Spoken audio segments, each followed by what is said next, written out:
Hi, I'm Omar. And I'm Mia. And if you're like us, you did not go to Comic-Con because Comic-Con tickets are really expensive and impossible to get. But we were lucky enough to do something even more exciting than Comic-Con this weekend. Writer, producer, and comic book creator Paul Salamoff was nice enough to invite us to his office. Paul is super into sci-fi, horror, and most of all, Doctor Who. And he invited us over to his office to see a real live TARDIS. Just so you know, the audio stopped working for us while we were doing the interview. So what you're going to hear is in-camera audio. It's not the best quality, but you'll hear the answers. Anyways, TARDIS time!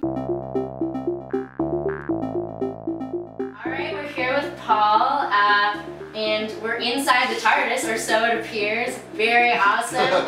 Can you tell us a little bit about the TARDIS and how you came to acquire it? Sure. So this is the 1996 screen-used TARDIS console that both Paul McGann and Sylvester McCoy can call their TARDIS console. Seen in the Doctor Who movie, the standalone Doctor Who movie. I was very lucky to get this, and actually this is sort of a Comic-Con story, which is great. I had produced a movie a couple of years back, and my makeup artist on the show was from England, and she was a big Doctor Who fan, and we would always talk about Doctor Who. And I ran into her at Comic-Con, and she said, "Oh, you know, Paul, I was just thinking about you. My best friend's boyfriend has the TARDIS and wants to get rid of it." I'm like, "What?" She goes, "Yeah, he's on his way here. Yeah, he wants to get rid of it." I'm like, "What are you talking about?" And she's like, "Well, he'll be here any minute." I'm like grabbed her. I'm like, "You're not going anywhere." So we waited. It took him like a while to get. I think it was an hour. He finally showed up, and it turns out he was the prop company that owned the TARDIS and that had, built it for the show. And he just didn't want it because it took up so much space in his shop, and it's an iconic prop, so you couldn't reuse it for anything else. So it was just taking up space. And he happened to be building a float for the Rose Bowl parade, and he said, "Look, I'll just throw it on the truck and drop it off at your house," and he sold it to me for like next to nothing, which is ridiculous. And you don't want anyone to be reusing this for anything Yeah, else, exactly. We gotta protect it. Yeah. I know a lot of people only know the new Doctor Who. So which doctors have touched this? What actor? Well, I understand this might change with the 50th special because of John Hurt, okay? But currently, canon right now, as far as I know, it was the 7th Doctor, who was Sylvester McCoy.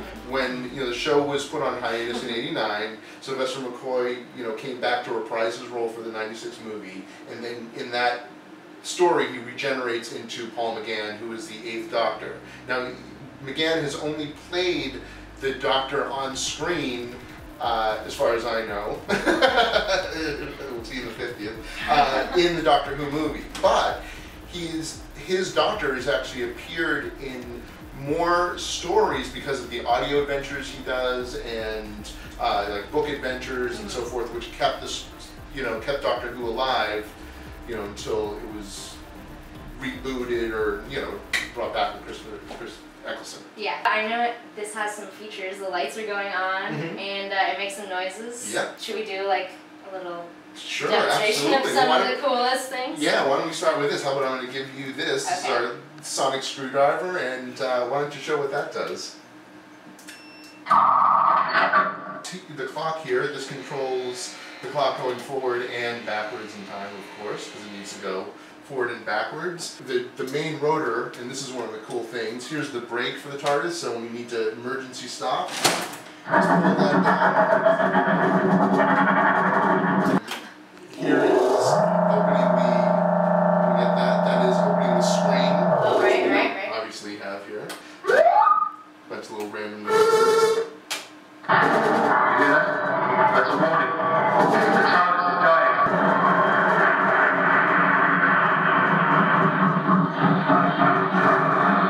And scene. When I got the TARDIS, it was in decent condition, though the rotor was missing, so I had to rebuild the rotor from scratch. But when we decided that we were going to take it to the Gallifrey convention for a reunion with the cast and crew, some of my friends, one of them, Brian Liga, is an amazing engineer, and he came on board to take a look at this thing. We opened it up, and really re-engineered the inside to add the sounds. All the lights inside were halogens, which meant you could only keep it on for a short period of time because it got so hot. So we replaced them with LEDs. Then we also built a base for it and did a whole just restoration where there were pieces missing, hunted them down, or found anything that was close enough. So it got a full restoration a couple of years ago, and now it's going to be going on tour to a bunch of different conventions, starting with the Houston Space City Con the weekend of August 2nd, 3rd, and 4th. So, who is your favorite Doctor? My Doctor is Tom Baker. I grew up on the East Coast. We had WGBH, which was a public broadcasting station, and they showed the Tom Baker era. So that, to me, he'll always be my Doctor. But if I was to say who my second favorite Doctor is, I would have to say Matt Smith. Wow. I really, as much as I love David Tennant, and when I saw, who was going to replace David Tennant, I'm like, who the heck is this guy? Like, this is not Doctor Who. And within half that episode, I was like, David who? I mean, he really became the Doctor for me. And when I think of Doctor Who, I really think of Matt Smith.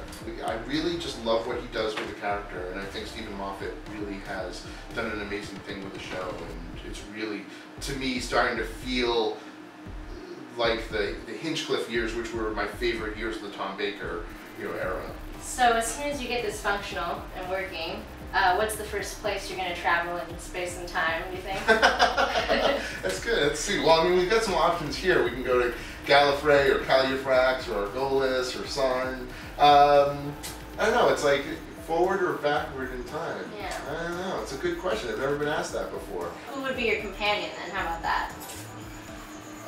I gotta say my wife, right? You have to say that, and then we'll be like, okay, and then also yeah, after her. Oh man, these are awesome questions. Well, if I was going to take a companion from the show, I mean, I thought Sarah Jane. I mean, she was the best. Sarah Jane was really, I think, the best companion.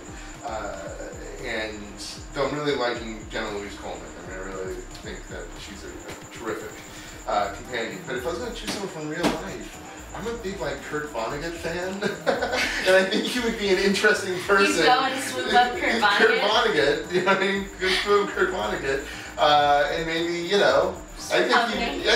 think he would be an interesting person, give an interesting, satirical, bent on the places we'd visit in the future and in the past. Some insight, some witty insight. Yeah, I think he would have a lot of witty insight on both the future and the past.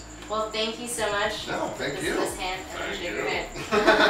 Thanks so much. And yeah, if you're in Houston, I guess you could go and see Paul and the TARDIS. That's right. In Please August. Stop by. That's right. Stop by and tell me you saw me on Two Broke Geeks. Two Broke Geeks. All right. Well, we will see you later. Thank you again so much, and have fun with Kurt Vonnegut.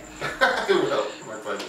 So that was the TARDIS. Thank you so much to Paul for inviting us into his office and let us touch the controls of the TARDIS. If you want to say thank you to Paul or just to keep up to date on what's going on with him, you can follow him on Twitter there.